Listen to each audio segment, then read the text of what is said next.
I've been trying to tell you guys for the last, 2 years on here to stop purchasing hair growth products from non-professionals.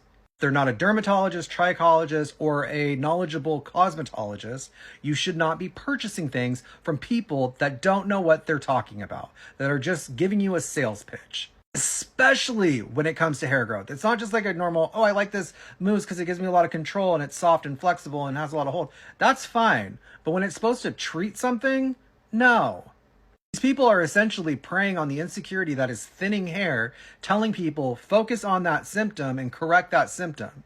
A professional will try to figure out what the cause of that symptom is, because it could be as benign as just stress related, which is temporary, or it could be something a little bit more acute and serious like an autoimmune disease or thyroid disease. And if you're focusing on the symptom and not focusing on the cause, that could exacerbate the cause. And when they pitch you the product, they give you bad information. Watch what I'm talking about. Our hair can really affect our appearance, and as we get older, men and women, it just starts to kind of go away. It starts to kind of thin. That's what getting older is. And things like minoxidil and finasteride have very nasty side effects. Yes, they can help you keep your hair, but they're going to have awful, terrible, not fun side effects. That's why I use the Be Body Wise serum that is natural and doesn't run the risk of side effects. I don't only use this on my hair, I use it on my eyebrows and on my beard, which have all gotten noticeably thicker. I highly recommend this product now while it's on the Deals for You Days TikTok Shop Summer Sale. This has helped over 100,000 different people, and everybody is really loving it. Okay, so enough of all that. This is a part I want you to pay attention to. As we get older, men and women, it just starts to kind of go away. It starts to kind of thin. That's what getting older is. And things like minoxidil and finasteride have very nasty side effects. At the beginning of this video, I explained to you that some of the reasons for hair loss could be something benign as stress related, or something a lot more serious like an autoimmune disease or something like thyroid disease. He just said, well, as you get older, that's just what happens. Already dismissing the idea that something else is probably going on. He doesn't know enough to tell you to look for the cause, not treat the symptom. He's just telling you to treat the symptom. Then he goes on to say things like minoxidil and finasteride have really nasty, horrible side effects. These are the side effects to minoxidil, and I want you to remember them because I'm going to go over the side effects of the ingredients in that product that he's pushing. So the first one, that's irritated scalp. Second one is hypertrichosis, which is overgrowth of hair. The third one is increased shedding, which happens with the growth cycle. And the fourth one is contact dermatitis, right? Now, contact dermatitis you can get from using a product over and over and then your body just rejecting it one day. It happens. It happens with people developing sensitivities to hair color. It happens when people have used the same product forever and then they start to break out from it. It happens. Contact dermatitis happens. A lot of people that have had it will tell you that in the comment section. The three main ones, if you experience any at all, is irritated scalp, hypertrichosis, overgrowth of hair, and or hypergrowth of hair, and excessive shedding during the growth cycle. Okay? Now, finasteride does have some concerning side effects.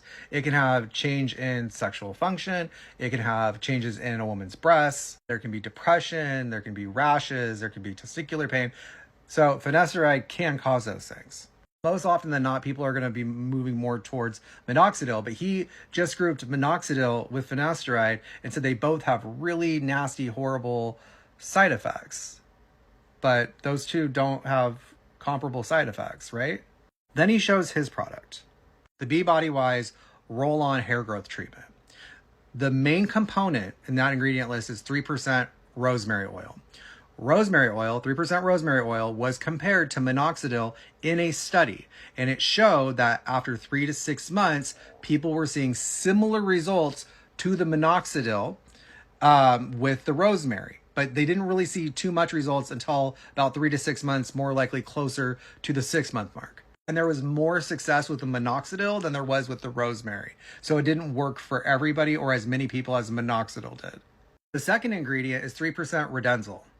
The side effects for that can be redness of the scalp, irritated scalp, dry flaky scalp, and increased hair shedding. Less likely side effects are hair discoloration. Remember the minoxidil, scalp irritation, hypertrichosis, overgrowth of hair, advanced shedding or excessive shedding, and potential contact dermatitis. Okay.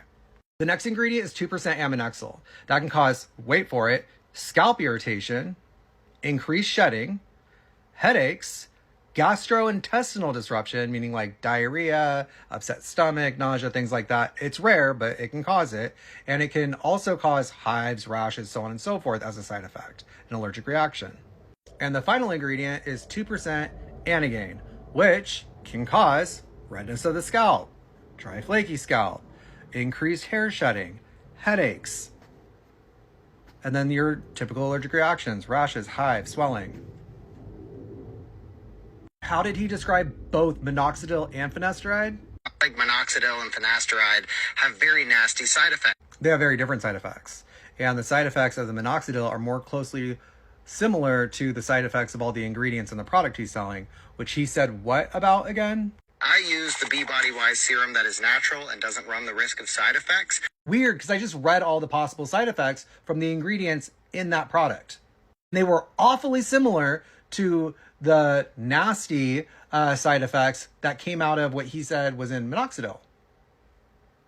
Weird. It's almost like he's trying to sell you something based on the fact that you might be insecure about a symptom that could be related to something much bigger, like a cause.